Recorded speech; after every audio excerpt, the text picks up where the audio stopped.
హైదరాబాద్ లో కన్సల్టేషన్ మరియు 3,500 రూపాయల colour Doppler test Avis hospitals లో ఉచితంగా పొందండి.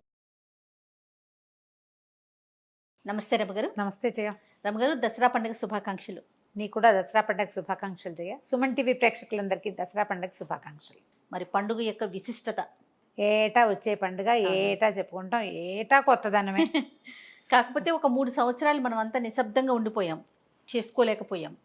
ఈ సంవత్సరం అన్ని బాగా ఉత్సాహంగా చేసుకుంటున్నాం కదా రమగారు. నిరుడు కూడా చేసుకున్నాం కూడా, కానీ నిరుడుతో పోల్చుకుంటే నిరుడు నిరుడు కూడా చిన్న భయం ఉంది, కొంచెం భయం ఉంది. ఇంకొక వేవ్ అని భయపడ్డాము. ఈసారి అది కూడా లేదు, హ్యాపీగా చేసుకుంటున్నాం. హ్యాపీగా చేస్తాం. అన్ని పండుగలు మన వినాయక చవితి ఘనంగా నిర్వహించుకున్నాం అన్ని చోట్ల. అవును, నిమజ్జనోత్సవం బ్రహ్మాండంగా చేసాం అన్ని. ఈ సంవత్సరం భయపు తెర లేదు, భయం నీడల్లో అడుగులేయటల్లా మనం హాయిగా విశ్వమనం అంతా మందేనన్న ఉత్సాహంలో ఉన్నాం.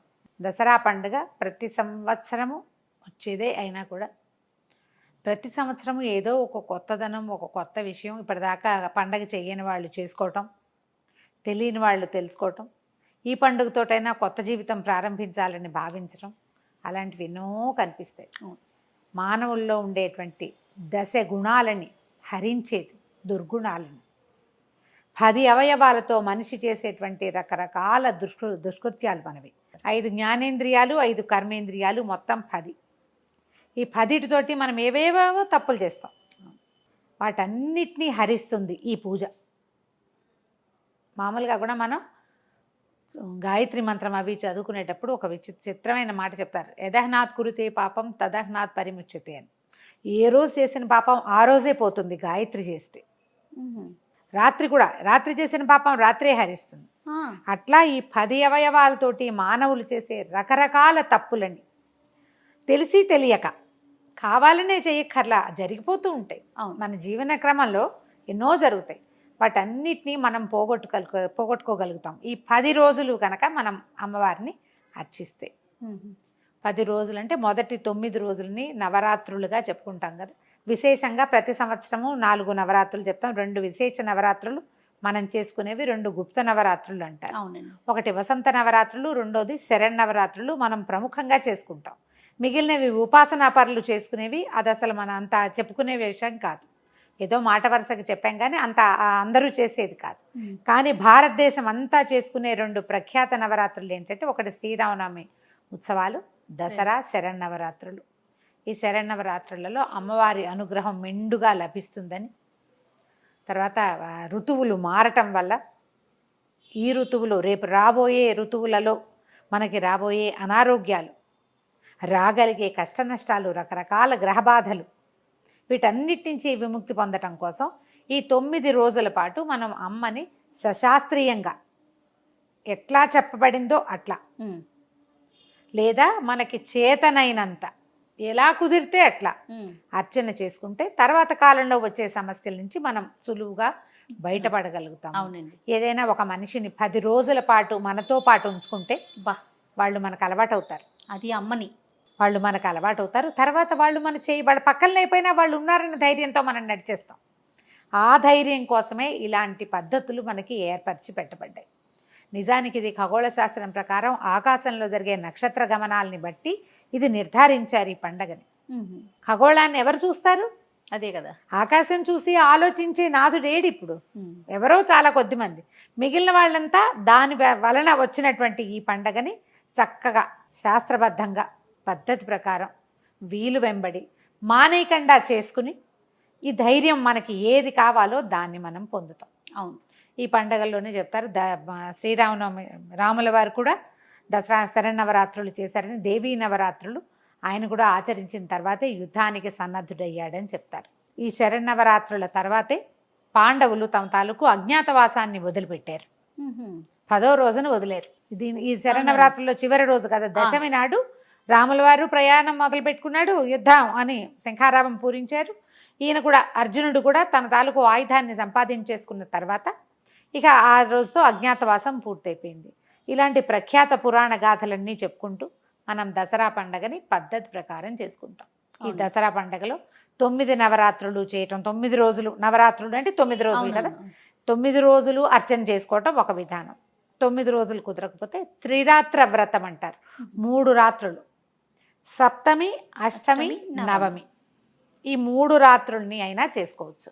ఇంకొకటి ఉంది, 5 లలితావ్రత నుంచి పంచమి నుంచి పూజించే విధానం కూడా కొన్ని చోట్ల కనపడుతుంది.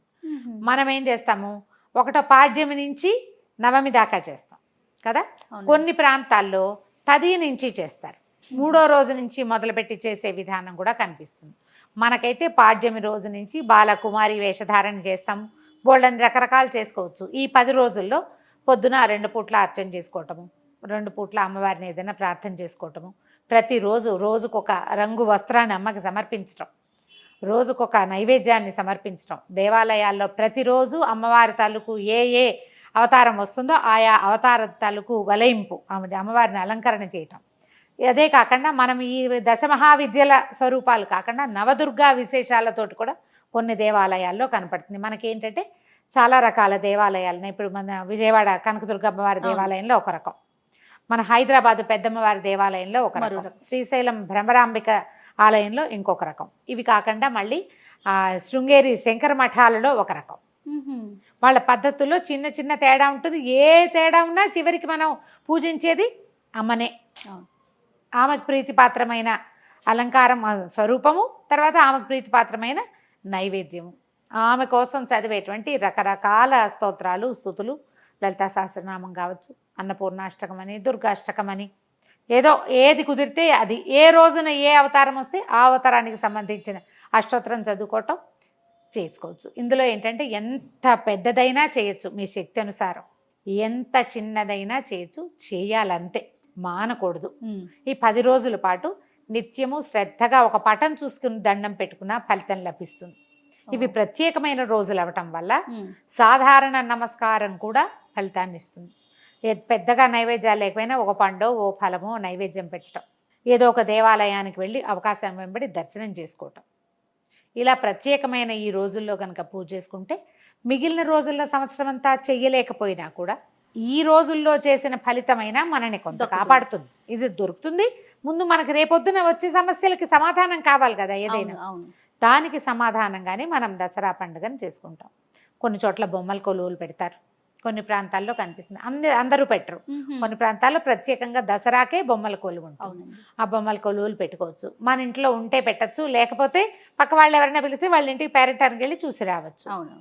ఎలా కుదిరితే అట్లా చేసుకోండి. తెలంగాణ ప్రాంతంలో ఈ రోజుల్లో బతుకమ్మని కూడా ఉత్సవాలు జరుపుతారు. బతుకమ్మ అలంకరణలు, తర్వాత బతుకమ్మ ఆడటము, పాడటం, పూజా విధానం అది నడుస్తుంటుంది. చిత్రంగా 2 ఒకేసారి అవుతాయా? ఇది పూర్తిగా సమంత్రకంగా జరిగేదేమో దేవీ నవరాత్రులు. అవును. ఏ మంత్రము లేని పూజా విధానము బతుకమ్మది. మంత్రం లేదు, ఆమెను అలంకరించటము, నువ్వు ఉన్నావని నమ్మడమే అంతే. ఒక కాస్మిక్ ఎనర్జీలో ఈ మనకి మొత్తం విశ్వశక్తిలో ఒక శక్తి, విశ్వ మొత్తం ప్రపంచం అంతా ఒక శక్తి అయితే దాంట్లో ఉండే కదలికే శక్తి.